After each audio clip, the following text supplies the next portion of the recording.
School of magic season 2 title मानव भक्षी राक्षस। कुछ ही देर बाद पूरे हॉस्पिटल में चीख पुकार सुनाई देने लगी, जिनमें से अधिकतर महिलाएं और बुजुर्ग थे।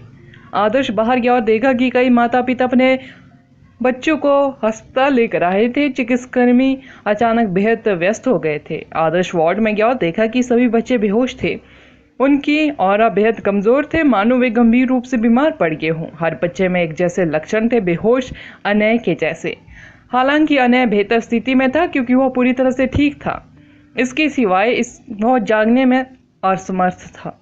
चीफ वेई, क्या आपके आदमियों ने उस पतंगे वाली महिला को नहीं पकड़ा? हमारे बच्चों की ऐसी हालत होने का कारण शायद वही होगी, एक महिला ने रोते हुए चिल्लाते हुए कहा। हाँ, यह वही होगी। हमारे शहर में पिछले कुछ समय में ऐसे ही मामले सामने आ रहे हैं। कौन सोच सकता था कि वह राक्षसी महिला इतनी क्रूर है कि बच्चों को भी नुकसान पहुंचा सकती है। आपको बच्चों को बचाना चाहिए, एक बूढ़े व्यक्ति ने कहा। नहीं, हम अभी जाएंगे। एक बार जब पतंगा औरत मर जाएंगी तो हम कर्ज से मुक्ति पा लेंगे, किसानों के एक समूह ने गुस्से से कहा। जब पुरुषों ने बच्चों को बेहोश और महिलाओं को रोते हुए देखा तो वे भड़क गए और उन्होंने आरोप लगाया कि इसके लिए पतंगा महिला जिम्मेदार है। वे तुरंत हॉस्पिटल से चले गए। आदर्श चौंक गया, वह भी गुस्साए लोगों के समूह के पीछे चला गया। कृपया शांत हो जाओ। तुम में से कोई भी मैजिक का इस्तेमाल करना नहीं जानता। अब लापरवाह होने का कोई फायदा नहीं है। बस इसे हमारे ऊपर छोड़ दो, सिटी हंटर्स इसे संभाल लेंगे, सिटी हंटर्स के कैप्टन ने कहा। नहीं, हम उसे अपने हाथों से मार देंगे। हाँ, वो कुछ समय से पूरे शहर में डर फैला रही है और अब वह बच्चों को भी नुकसान पहुंचा रही है। हमें परवाह नहीं कि वह इंसान है या राक्षस, हम उसे जिंदा ही खाल उतारने पर मजबूर कर देंगे। उनका गुस्सा संक्रामक था। शहर के लोग लगातार एक पतंगा महिला के बारे में अफवाहों के डर में जी रहे थे, क्योंकि शहर में कई लोग लापता हो गए थे और अजीब तरीके से मर गए थे। सिटी हंटर्स ने शहर में अनगिनत दौरे किए थे, फिर भी उन्होंने इसे रोकने के लिए कुछ भी नहीं किया। शहर के लोग पतंगा महिला से डर चुके थे, लेकिन अब जब उनके बच्चे बीमार पड़ गए थे और पतंगा महिला को गिरफ्तार कर लिया गया था तो वे जो दबाव महसूस कर रहे थे उसने उन्हें प्रतिशोधी डिमनों में बदल दिया था। लोगों का एक समूह तेजी से टाउन हॉल के प्रवेश द्वार की ओर बढ़ा और सीधे मुख्य हॉल में भाग गया। वे अजय थे। पतंगा औरत कहाँ है? अगर मेरे बच्चे को कुछ हुआ तो मैं यह सुनिश्चित करूंगा कि उसे इसकी कीमत चुकानी पड़े, एक मजबूत किसान ने गुस्से से कहा। वह वहां है। उनमें से एक व्यक्ति ने तुरंत देखा कि बीच में एक पत्थर के खंभे के साथ एक महिला बंधी हुई थी। शहर के हंटर भी आसपास ही थे। उन्हें उम्मीद नहीं थी कि शहर के लोग अचानक एक उग्र ज्वार की तरह दौड़ते हुए आएंगे। वे तुरंत उन्हें रोकने के लिए आगे बढ़े। शीशी, तुम यहाँ क्यों हो? समूह का नेतृत्व कर रहा किसान अचानक अपनी जगह पर ही रुक गया। वह बर्फ की जंजीरों से खंभे से बंधी महिला को देखता रह गया। बाकी पुरुष भी अचंभित थे। जैसे ही उन्होंने महिला का जाना पहचाना चेहरा देखा तो उनकी जानलेवा निगाहें गायब हो गई। कैप्टन, क्या आपने कोई गलती की? शीशी हम में से एक है, किसान ने कहा। कैप्टन ने हाँ भरते हुए कहा, हमने कोई गलती नहीं की। यही कारण है कि हम नहीं चाहते थे कि तुम यहाँ आओ। लेकिन शीशी एक दयालु महिला है, वह पतंगा महिला कैसे है? दूसरे किसान ने कहा। एक दयालु महिला? मुझे हमेशा लगता था कि उसके बारे में कुछ ठीक नहीं है। वो हमेशा देर रात में वापस आती है और ज्यादातर समय गायब रहती है। मुझे लगता था कि ऐसा सिर्फ इसलिए है क्योंकि उसका जीवन बेकार है और वो पुरुषों के साथ खिलवाड़ करती है। लेकिन अब मुझे एहसास हुआ कि वह सिर्फ पुरुषों के साथ फ्लर्ट नहीं करती, वह एक नरभक्षी डीमन भी है। पुरुषों के समूह के पीछे से अपेक्षाकृत मोटी महिला ने कठोरता से कहा। औरत, क्या तुमने सच में उसे एक आदमी को खाते हुए देखा? बाकी युवतियों के चेहरे के ये शब्द सुनकर पीले पड़ गए। कई महिलाएं किसानों के समूह के साथ टाउन हॉल तक आई थी। अब उन्हें पता चला कि शीशी ही पतंगा महिला थी तो वे चौंक गई। बेशक। क्या तुम्हें सड़क पर शराबी याद है? क्या वह लापता होने से पहले हमेशा उसके घर नहीं जाता था? वह आदमी अभी भी लापता है। वह इस राक्षस के पेट के अलावा और कहाँ हो सकता है? मोटी औरत ने कहा। हाँ, वह सही कह रही है। शराबी गायब होने से पहले कई बार शीशी से मिलने आया था। ओह, उसके जैसी औरत लोगों को क्यों खाएगी? वह एक पतंगा महिला है, वह रूपांतरित हो सकती है। प्रिय, ऐसा मत कहो। शीशी ऐसा क्यों करेगी? एक बार जब हम बाहर थे तो हमारा बच्चा फिसलकर नाले में गिर गया था। शीशी ने ही उसकी जान बचाई थी। औरत के पति ने कहा। क्या तुम वाकई राक्षस की ओर से समझाने की कोशिश कर रहे हो?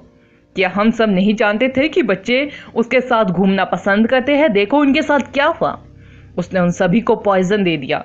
वे इस समय सिर्फ नाटक कर रही है, वह बस हम सभी को मारने के मौके का इंतजार कर रही है, मोटी औरत ने कहा। हाँ, वह सही कह रही है। शहर और गांव के बच्चे उसके साथ घूमना पसंद करते हैं, वही कारण होगी कि वे बीमार पड़ गए हैं। मुझे रोकने की कोशिश मत करना, मैं उसे अभी चाकू मार दूंगी। लाल आंखों वाली एक महिला कैंची पकड़े हुए आगे बढ़ी। आसपास बेहद अधिक सिटी हंटर्स नहीं थे, इसलिए उन्हें शहरवासियों को शांत करने में कठिनाई हो रही थी। शीशी भावशून्य भाव से लोगों को देख रही थी। जब महिला ने उसे कैंची से मारने की कोशिश की तो उसके अंदर से अचानक नीले रेशम के धागे निकले और उसे कोकून की तरह घेर लिया। कैंची रेशम पर गिर गई, लेकिन वे 1 इंच भी आगे नहीं बढ़ पाई। नीला रेशम थोड़ा पारदर्शी था। लोग अभी भी शीशी का पीला चेहरा देख सकते थे। प्लीज शांत हो जाओ। अगर तुम सच में अपने बच्चों के बारे में परवाह करते हो तो यहाँ गंदगी फैलाना बंद करो। हम अभी भी यह पता लगाने की कोशिश कर रहे हैं कि क्या बच्चों पर कोई कर्ज है। अगर यह कर्ज है तो हम उसे मारकर इससे छुटकारा पा सकते हैं, लेकिन अगर यह कुछ और है तो बच्चे खतरे में पड़ जाएंगे अगर हम इसके जरिए उन्हें बचाने का कोई रास्ता ढूंढ नहीं पाते। कैप्टन चिल्लाया। जल्द ही और अधिक सिटी हंटर्स वहां आ गए और क्रोधित नगरवासियों को वहां से भगा दिया। कैप्टन, आपको हमारे बच्चों को बचाना होगा। मेरा सिर्फ एक बच्चा है, मैं उसे कुछ नहीं होने दे सकता। बस घर जाओ, तुम केवल हमारी जांच में बाधा डाल रहे हो, कैप्टन ने तुरंत जवाब दिया।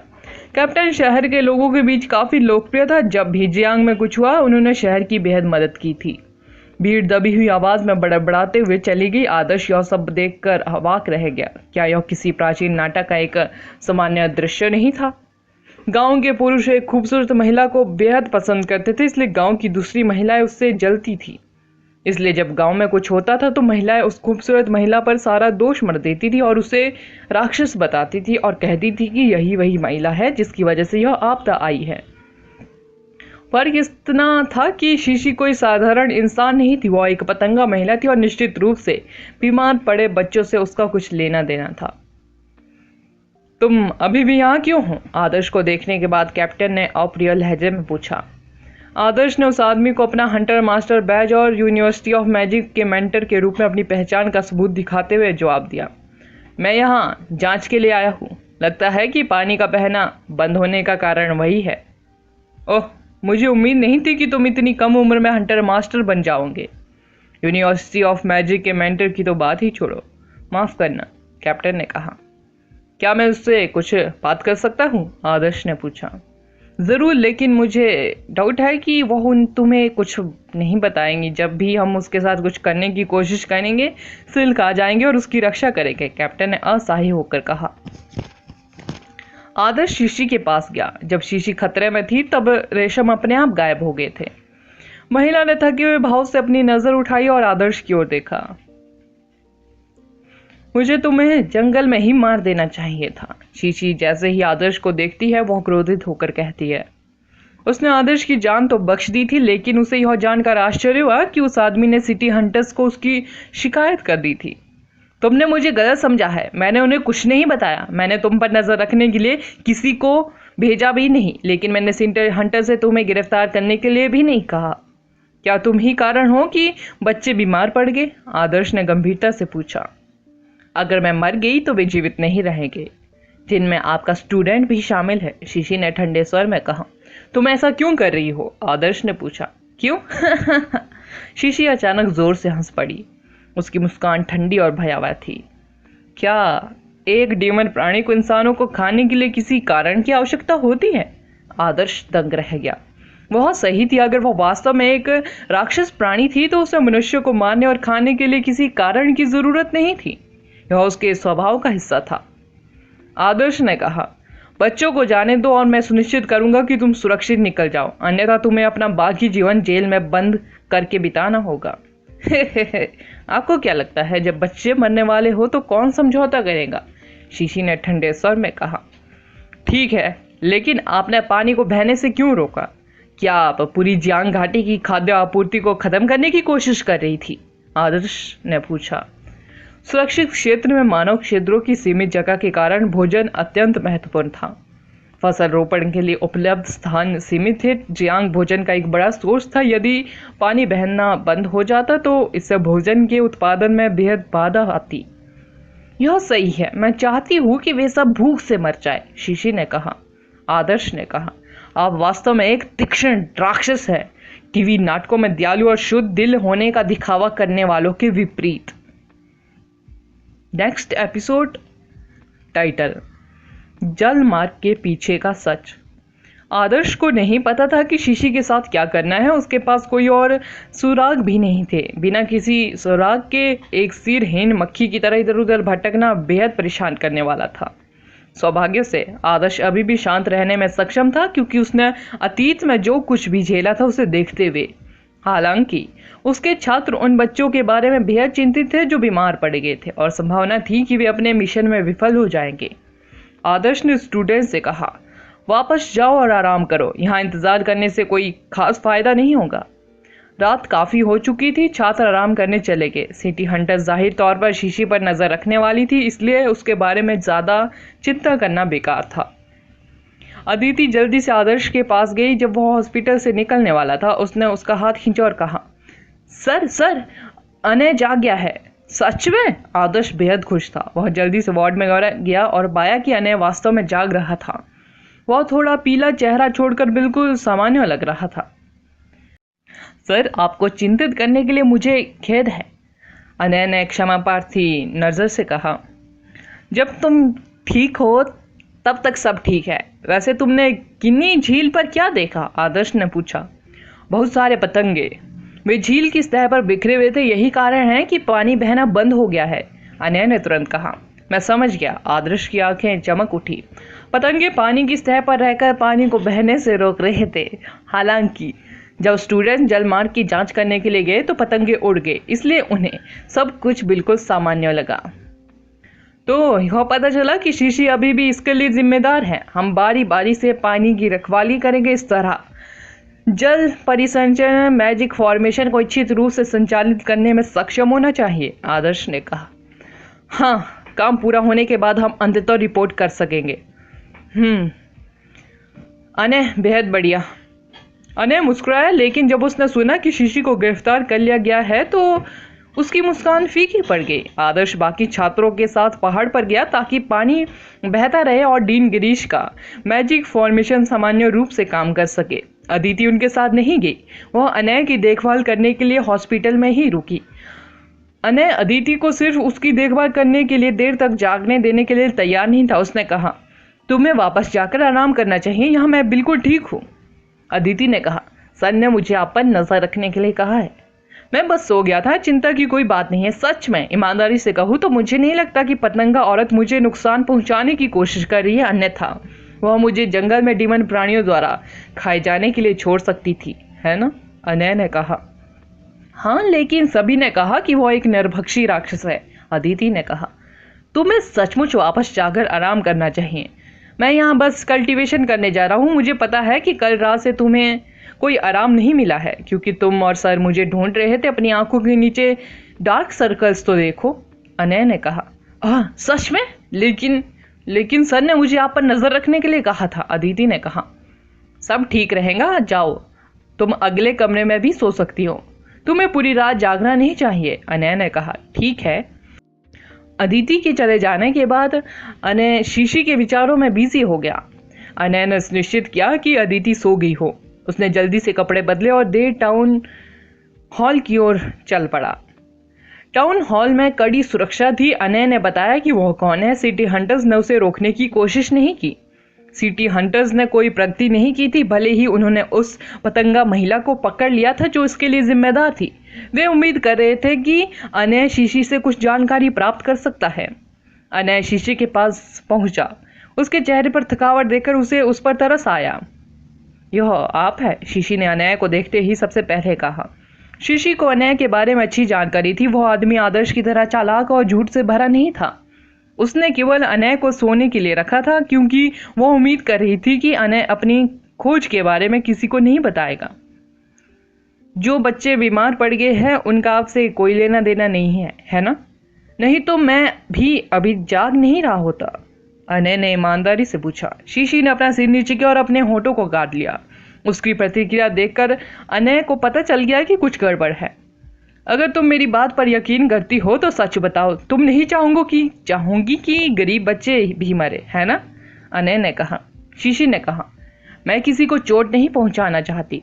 तो फिर मुझे बताओ कि वे बीमार क्यों पड़ गए और तुम पानी को बहने से क्यों रोक रही हो? क्या इसलिए कि पानी जियांग और शहर के लोगों को खतरे में डाल रहा है? अनय ने पूछा। शीशी ने उस युवक की ओर देखा। उसकी आंखों का रंग बदल गया। धन्यवाद। हर कोई मुझ पर संदेह कर रहा है और मुझे राक्षस होने का आरोप लगा रहा है, फिर भी आप मुझ पर भरोसा करने को तैयार है, भले ही मैंने आपको सोने पर मजबूर कर दिया हो, शीशी ने कहा। तो मुझे सच बताओ, चिंता मत करो, मैं मदद करने की पूरी कोशिश करूंगा, अनय ने मुस्कुराते हुए कहा। बच्चे पानी की वजह से बीमार पड़ गए हैं। पानी के सोर्स पर एक हेड स्पाइडर है। इसका पॉइजन लकवा मारने वाला होता है। मैंने इसे पानी में जहर डालते हुए देखा। पॉइजन बेहद तेज होता है। हालांकि यह जलमार्ग से बहने के बाद पतला हो गया था, फिर भी यह मनुष्यों के लिए हानिकारक है। शहर के लोग पानी पी रहे हैं और कुछ समय बाद उनका शरीर पूरी तरह थक जाएगा। बच्चे पहले बीमार पड़ गए क्योंकि उनका शरीर कमजोर है, शीशी ने कहा। आप मुझे बता रहे हैं कि शहर में हर कोई जहर खा चुका है और युवाओं में भी अभी तक कोई लक्षण नहीं दिख रहे हैं क्योंकि वे अधिक शक्तिशाली है, अनय ने आश्चर्य से कहा। बिल्कुल, वह हेड स्पाइडर मेरी दुश्मन है। मैं इसे खत्म करने की योजना बनाने की कोशिश कर रही हूँ, लेकिन इसने जंगल में बहुत सारे मकड़ी के जाल बिछा रखे हैं। मेरे पतंगे इससे ज्यादा गहराई तक नहीं उड़ सकते, अन्यथा मैं इसे बेहद पहले ही खत्म कर चुकी होती, शीशी ने कहा। इसका मतलब है कि डीन गिरीश जियांग में बहने वाले पानी को प्रसारित कर रहे हैं। इससे बच्चों और लोगों में जहर भरकर स्थिति और भी खराब होगी है। मुझे जल्दी से जल्द अपने टीचर को बताना होगा, अनय ने कहा। अनय ने नहीं सोचा था कि स्थिति इतनी गंभीर होगी। सौभाग्य से उसने शीशी से सच पूछने का फैसला किया था क्योंकि वह पूरी स्थिति को लेकर असहज महसूस कर रहा था, अन्यथा वह कभी रहस्य का पता नहीं जान पाता। वैसे तुमने मेरे टीचर को यह रहस्य क्यों नहीं बताया? अनय ने पूछा, जैसे उसे कुछ याद आया। वह विश्वसनीय नहीं लगता। इसके अलावा हर कोई मेरे साथ राक्षस जैसा व्यवहार कर रहा है क्योंकि मैं एक पतंगा महिला हूँ। कौन मुझ पर भरोसा करने को तैयार है?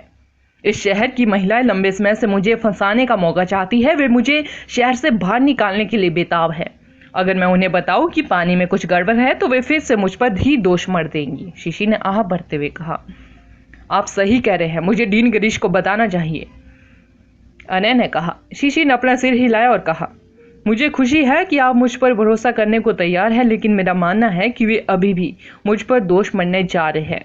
इससे पहले कि मेरे पास यह साबित करने के लिए कोई सबूत होगी, मैं निर्दोष हूं। इसके अलावा मुझे बच्चों की चिंता है, तब तक बेहद देर हो सकती है। तो फिर मुझे क्या करना चाहिए?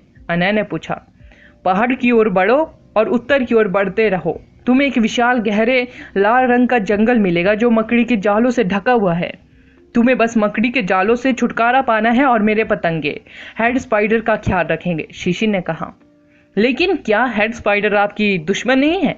आपके कई पतंगे मरने वाले हैं, अनय ने कहा। कोई और चारा नहीं है, हमें पहले हेड स्पाइडर को बाहर निकालना होगा, शीशी ने कहा। अनय का दिल कांप उठा जब उसने शीशी के चेहरे पर दृढ़ संकल्प देखा। जब लोग तुम्हारे साथ इतना बुरा व्यवहार कर रहे हैं तब भी तुम शहर की मदद करने के लिए तैयार हो। ये पतंगे तुम्हारे लिए स्पष्ट रूप से बेहद इंपॉर्टेंट है, शीशी ने चुपचाप अपना सिर नीचे कर लिया। अनय उसकी प्रतिक्रिया देखकर गुस्सा हो गया। सच्चाई जानने से पहले शहर के लोग और सिटी हंटर्स ने उस पर झूठा आरोप क्यों लगाया? शीशी वाकई असंवेदनशील और हास्यास्पद शहर के लोगों की तुलना में बेहद ज्यादा दयालु थी। हालांकि वह इस बारे में कुछ नहीं कर सकता था। समझ की कमी हमेशा से ही कई लोगों के लिए एक बेहद बड़ी समस्या रही है, और यह भी सुनिश्चित करे कि पानी को जियांग में बहने से रोका जाए, शीशी ने उसे याद दिलाया। समझ गया। वैसे मैं पहले तुम्हें आज़ाद करूंगा, अनय ने कहा। शीशी ने सिर हिलाया। अगर तुम मुझे अभी आज़ाद कर दोगे तो हर कोई सोचेगा कि मैं ही मुख्य अपराधी हूँ।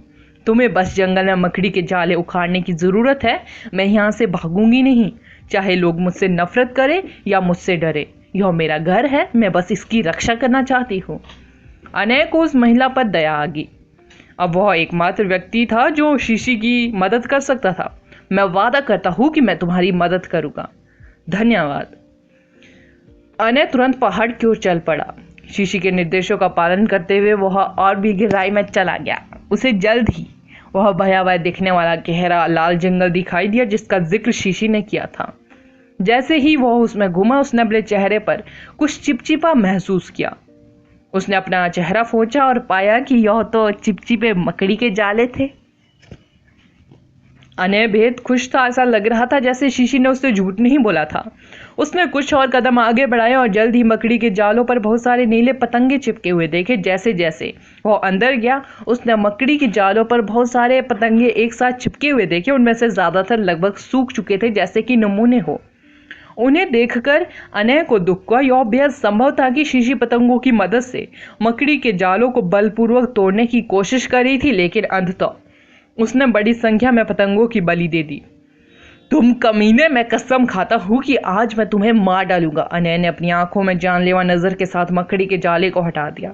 ऐसा लग रहा था जैसे पतंगे आग में गोता लगाते जा रहे हो जब वे मकड़ी के जाले को तोड़ने की कोशिश कर रहे थे।